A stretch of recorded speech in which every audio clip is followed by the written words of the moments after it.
Hello student, आज की इस वीडियो में हम बात करेंगे DC and PGDCA exam semester 1 जो आपके एमएस एक्सेस में इंपॉर्टेंट क्वेश्चन है। ठीक है, यूनिट नंबर 2 का ये आपका क्वेश्चन रहने वाला है। एमएस एक्सेस में टेबल की फील्ड की मुख्य प्रॉपर्टी को समझाइए, ये आपका क्या है क्वेश्चन है।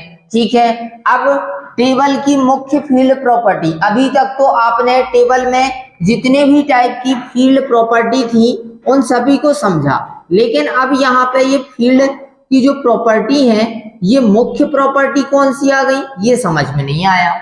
तो बात इन्हीं की अपन कर रहे हैं कि फील्ड प्रॉपर्टी तो अपन ने पढ़ी है 12 से 13 प्रकार की, लेकिन ये मुख्य प्रॉपर्टी कौन सी है, तो वो जो मुख्य प्रॉपर्टी है वो भी उन्हीं 12 में से 5 फील्ड प्रॉपर्टी जो है वो मुख्य है। ठीक है, अब वो कौन कौन सी हैं वो हम इस वीडियो में समझेंगे। ठीक है ना, ठीक, चलो तो यहाँ पे मैं सबसे पहले ये मुख्य फील्ड प्रॉपर्टी लिख ले रहा हूं। ठीक है, सबसे पहली आपकी जो फील्ड रहेगी वो रहेगी फील्ड नेम, ये आपकी पहली रहेगी। दूसरी इसी में रहेगी फील्ड टाइप। ठीक है, और तीसरी आपकी रहेगी इसी में डिफॉल्ट वैल्यू। ठीक है, डिफॉल्ट वैल्यू। इसके बाद चौथी इसी में ले लेते हैं फॉर्मेट, और पांचवी ले लेते हैं वैलिडेशन।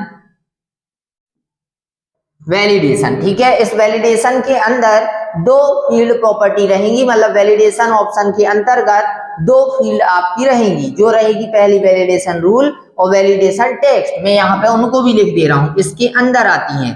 तो यहाँ पे रहेगी वैलिडेशन रूल और इसी में एक और वैलिडेशन टेक्स्ट।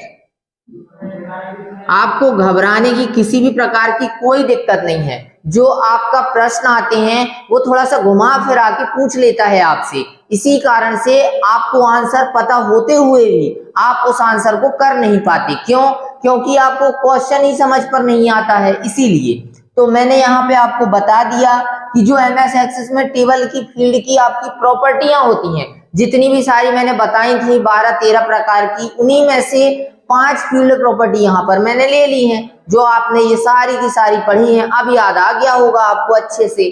ठीक है ना, तो सबसे पहले फील्ड नेम फील्ड प्रॉपर्टी से क्या होता है ये समझते हैं। फील्ड नेम जो आपकी टेबल में फील्ड होती है, जैसे आईडी, नेम, एज, सिटी, इसी में स्टेट, तो ये सारी आपकी क्या होती हैं, टेबल की फील्ड होती हैं। तो यही सारी आपकी टेबल में फील्ड क्या होते हैं, नेम होते हैं। ठीक है ना, इसके बाद फील्ड टाइप क्या होता है, जैसे आईडी का डेटा टाइप ऑटो नंबर होता है, इसके साथ साथ ऑटो नंबर। नेम का टेक्स्ट होता है, एज का आपका नंबर होता है, सिटी का फिर टेक्स्ट होता है और स्टेट का भी टेक्स्ट होता है। तो यही आपके क्या कहलाते हैं, डेटा टाइप कहलाते हैं। ठीक है, मतलब फील्ड टाइप। अब बात करते हैं डिफॉल्ट वैल्यू की। डिफॉल्ट वैल्यू जो फील्ड प्रॉपर्टी, बिल्कुल ध्यान से समझना, कोई दिक्कत नहीं आने वाली है। और यदि आपको प्रॉब्लम कहीं पर भी आती है तो आप मुझे कमेंट करके बता देना, मैं उसको फिर से बताऊंगा आपको। ठीक है ना, तो अब बात करते हैं डिफॉल्ट वैल्यू। मैंने बोला जो आपकी सिटी होती है, सबसे बेस्ट है सिटी वाली फील्ड, जिसमें आप डिफॉल्ट वैल्यू का उपयोग आसानी से कर सकते हैं। जैसे मैंने बोला कि जो भी स्टूडेंट रहेगा वो सारे स्टूडेंट आपके कटनी सिटी के रहने वाले हैं। कौन सी सिटी के? कटनी वाली के। तो क्यों ना हम एक काम करें कि पहले ही हम रिकॉर्ड में कटनी लिख दें, जिससे हमें कटनी बार बार ना लिखना पड़ेगा। तो इसके लिए हम डिफॉल्ट वैल्यू फील्ड प्रॉपर्टी का उपयोग कर सकते हैं। मतलब जो आपके रिकॉर्ड में पहले से ही लिख कर आए, तो वो करने के लिए हमें डिफॉल्ट वैल्यू का उपयोग करते हैं। अब मैंने बोला कि ठीक है, सिटी वाले में हमने ये डिफॉल्ट वैल्यू लगा दी, क्या हम इसको एज वाले में नहीं लगा सकते? तो बिल्कुल नहीं लगा सकते एज वाले में। क्यों? क्योंकि हर एक स्टूडेंट की एज एक सी नहीं होती है। इसी कारण से हम सिटी वाले में इसको लगा सकते हैं और ये कार्य आपको आसानी से करेगा भी। लेकिन एज वाले में मैंने बोला कि सबकी एज 18 कर दो, तो क्या ये पॉसिबल है कि सभी की एज 18 रहेगी? बिल्कुल भी नहीं है, इसीलिए हमने किस में लगाया इसको, सिटी वाले में। तो आपको डिफॉल्ट वैल्यू जब आप डेटा को टाइप करेंगे डेटा शीट व्यू पर जा करके, तो आपको ये कटनी लिखने को आवश्यकता नहीं पड़ेगी, ये पहले से ही आपकी टेबल में लिखा हुआ आएगा। ठीक है, वो होता है डिफॉल्ट वैल्यू से। अब आगे बात करते हैं, अगली फील्ड प्रॉपर्टी है फॉर्मेट। फॉर्मेट फील्ड प्रॉपर्टी से आप क्या करते हैं, जो आपकी डेट वाली फील्ड होती है, कौन सी, डेट वाली, और इसका डेटा टाइप क्या होता है, डेट एंड टाइम। इस फील्ड प्रॉपर्टी के लिए आप फॉर्मेट वाली फील्ड प्रॉपर्टी का उपयोग करते हैं। अब इसमें अलग अलग तरीके से आपको क्या आती है, डेट देखने के लिए इस फील्ड प्रॉपर्टी का उपयोग किया जाता है, जैसे D, double D, triple D, इसके बाद 4D, तो इनके लिए आप यूज करते हैं वाई, इसी में डबल वाई, फिर ट्रिपल वाई, इस टाइप से, फिर एम, डबल एम, फिर इसी में ट्रिपल एम, फिर इसके बाद 5M। तो ऐसे आप इनका क्या करते हैं, यूज करते हैं। अलग अलग फॉर्मेट में डेट को देखने के लिए इस फॉर्मेट फील्ड प्रॉपर्टी का उपयोग किया जाता है। ठीक है, बात करते हैं वैलिडेशन रूल और वैलिडेशन टेक्स्ट की।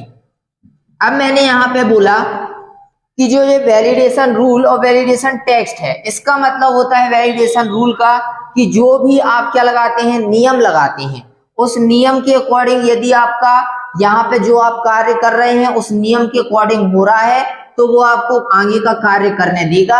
अन्यथा यदि इस जो आपने कंडीशन या रूल जो लगाया उस रूल के अकॉर्डिंग आप यदि कार्य नहीं कर रहे हैं तो वहां पे आपके सामने क्या आएगा, मैसेज आएगा, और वो जो मैसेज रहेगा वो वैलिडेशन टेक्स्ट में प्रदर्शित होगा। अब कैसे, मैंने बोला जैसे एज वाली एक फील्ड है, उसका डेटा टाइप आपका नंबर होता है। इस डेटा टाइप में कर्सर रखा, मैंने वैलिडेशन रूल ऑप्शन में लिख दिया ग्रेटर देन 18। मैंने बोला कि अपनी जो वर्क है उस शॉप है उसमें कोई वर्कर है, जो भी वर्कर कार्य करेंगे एम्प्लॉय, उनकी एज 18 साल से अधिक होना चाहिए। ये मैंने कंडीशन लगाया, तभी आप मेरी कंपनी में कार्य करने योग्य हो। ये मैंने क्या लगा दी, कंडीशन लगा दी वैलिडेशन रूल में। लेकिन अब कोई व्यक्ति आपकी शॉप में वर्क करने आ गया, 16 साल का है, तो आप 16 उसकी एज लिखेंगे, तो वो 16 कंडीशन के अकॉर्डिंग क्या नहीं हो रही है, मैच नहीं हो रही है, या कंडीशन को फॉलो नहीं कर रही है, तो फिर वहां पे वो वैलिडेशन टेक्स्ट में जो आपने मैसेज दिया वो यहाँ पे प्रदर्शित होने लगेगा, मतलब कि वो व्यक्ति आपकी कंपनी में कार्य करने योग्य नहीं है। तो आप ये कंडीशन को लगा के वैलिडेशन रूल और वैलिडेशन टेक्स्ट में ये कार्य को आसानी से कर सकते हैं। ठीक है ना, तो ये आपकी फील्ड प्रॉपर्टी होती हैं। इनको लगाते या अप्लाई कैसे करते हैं, इनके स्टेप क्या हैं, ये मैंने आपको पहले ही वीडियो में बता दिया है, और मैं इस वीडियो के डिस्क्रिप्शन में आपको उन वीडियो की लिंक भी क्या कर दूंगा, शेयर कर दूंगा, जिससे आप आसानी से देख सकते हैं। ठीक है, तो इस वीडियो को मैं यहीं फिनिश करता हूं। वीडियो आपको पसंद आए तो वीडियो को लाइक करें और चैनल को सब्सक्राइब करें। धन्यवाद।